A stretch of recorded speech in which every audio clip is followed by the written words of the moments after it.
Hi everyone, we had an SD card failure that happened during our service on Sunday, and so here I am on Monday after service recording the sermon once again. But it's a good one, it's because it's talking about the last bit of Job. We've been going through Job for 5 weeks, and here is our last week in it, and it's all centers around chapter 42.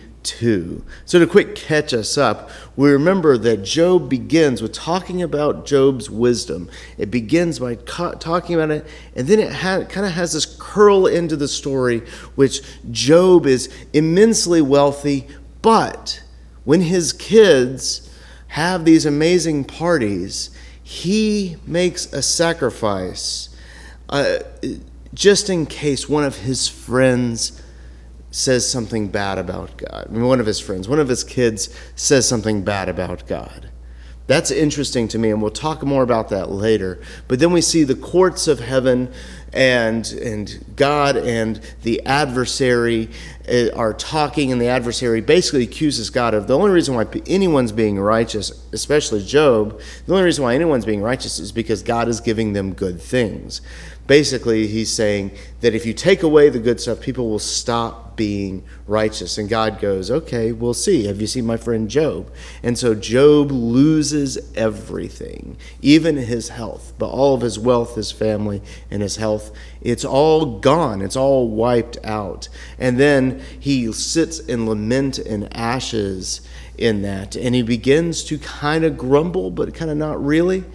And his friends begin to accuse him of things. They begin to accuse him of all manners of stuff. It's like, the reason why your health and wealth has gone away from you, Job, is because you've done something bad. You've treated somebody poorly. You've done something bad. And Job's like, no, I am innocent. In fact, I'm waiting for my Redeemer. I know that he lives somewhere. Like, I know that's all this. And they begin to have this conversation, and the friends are accusing him of being terrible. Then God comes into the scene. Then God comes in, and he doesn't really answer the question of why they're suffering. Instead, he goes, Job, your perspective is just too small.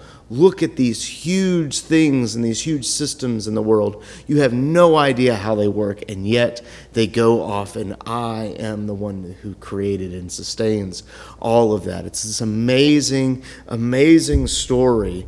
And we get to the point where God finishes talking. He's talked about Behemoth and Leviathan, and now we have the beginning of Job chapter 42. And we have this quote from Job chapter 42. I know that you can do all things. This is Job talking. And that no purpose of yours can be thwarted. Who is this that hides counsel without knowledge? Therefore I have uttered what I did not understand, things too wonderful for me, which I do not know. Hear, and I will speak. I will question you, and you will make it known to me. I had heard of you by the hearing of the ear, but now my eye sees you. Therefore I despise myself and repent in dust and ashes. Job is repentant, and he's sitting in ashes. He's come through all of this, and he's humble now, and he's trusting God in his suffering, and that it's not his place to know why all this stuff happens. So my first question for today that I kind of want us to sit in is simply this: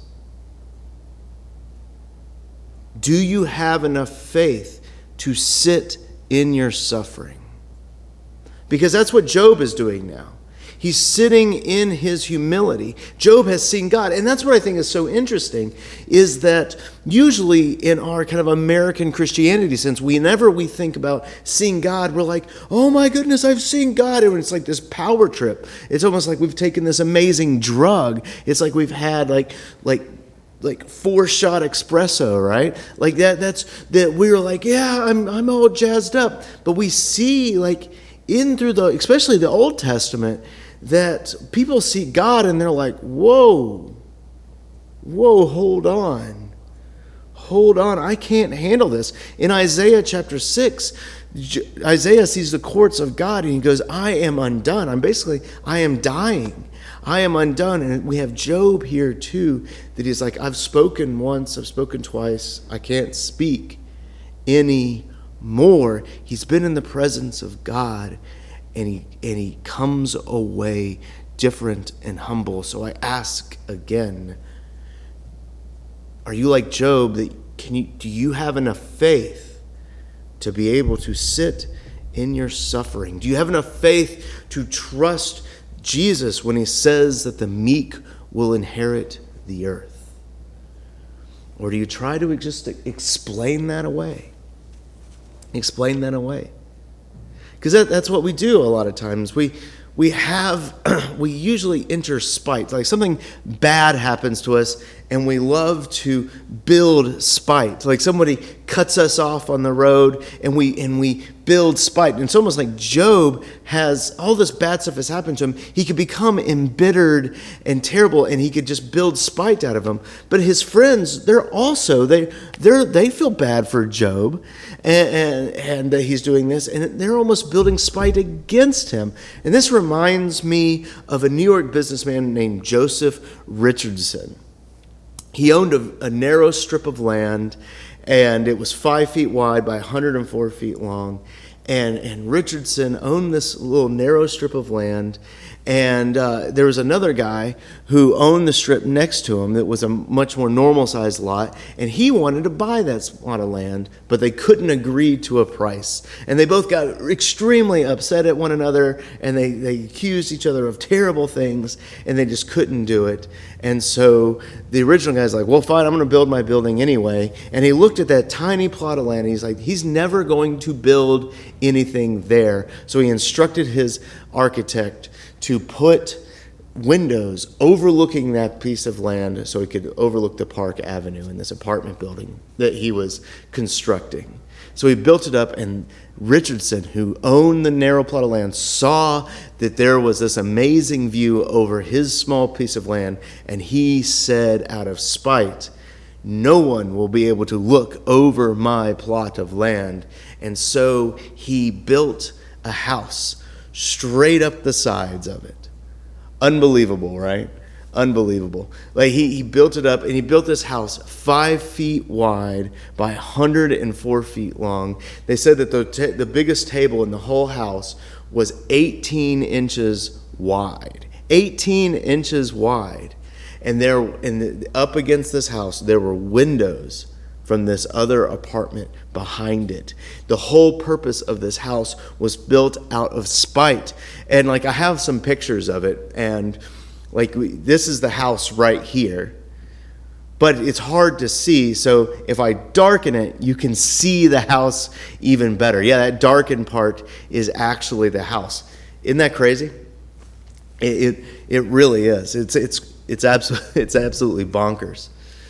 But, this house was so unfunctional that a reporter of some girth actually got stuck in one of the staircases while he was looking around in it. And he got stuck and ended up having to take all of his clothes off to be able to wiggle free out of the staircase. This house is ridiculous, and it was built not to be a good home, but built out of spite. And that's what I worry about us, is that we sometimes in our own pride build structures of spite. Whether someone is cutting you off or someone has hurt your feelings, we want them to know how much they have hurt us. So we end up building houses of spite that block the light of God who comes in them. Have you ever thought about your spite like that? Have you ever thought about how your spite interacts with people? Because our own spite normally flows up out of us like in our pride. It usually flows up in our pride. So when we build in spite, we're lifting ourselves up, and we're actually blocking the light of God so that we may prove how right we are. Or to put it another way, we're so proud, and rather than letting God's light shine on people, we try to block it out as we point out their sin and make ourselves feel pious and righteous. We do this all the time, and we do it out of spite. Because usually when someone does something that causes us to suffer or accuse us in some way, immediately we get angry, right? We get angry and we build these houses of spite. It just becomes a big mess. But Job doesn't do this. His friends are doing it. We do it. I do it. But Job didn't do this. And I think it's because he's had a special experience. He's seen the divine. He's seen God, and it has changed him. Through Job's suffering now, he has seen God. So there's this interesting interplay that happens. God talks to Job's friends and says that they are wrong about God and Job, that their perspective is just too limited, but tells them to gather a sacrifice and bring it to Job because he will pray for you. I don't want to read all of this, but the Lord spoke these words to Job. The words, and the Lord said to Eliphaz, "My anger burns against you and your two friends, for you have not spoken truth of me as my servant Job has." And then he says, "Go take 7 bulls and 7 rams and go to my servant Job and offer up a sacrifice of offering for yourselves, and my servant Job will pray for you." And they do this, and the Lord accepted Job's prayer.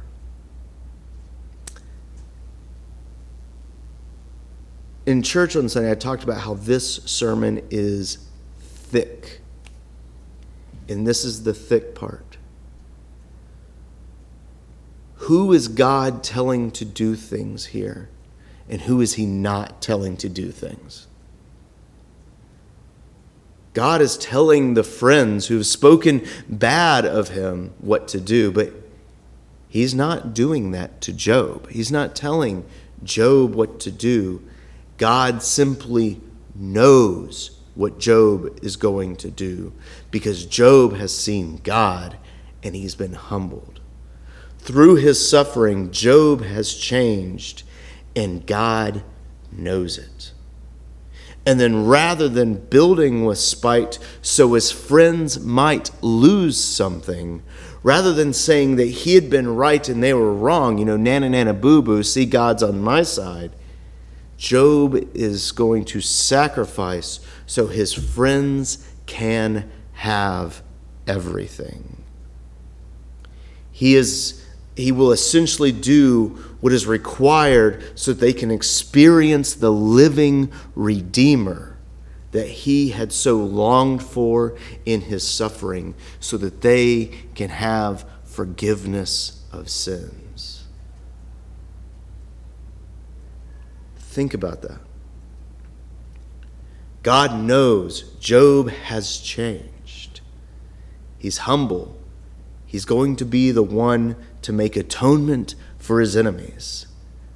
He's not going to build a spite house, but rather he's going to tear down the barriers and bring his friends, his enemies, because they spoke bad about him, remember, into God's forgiveness.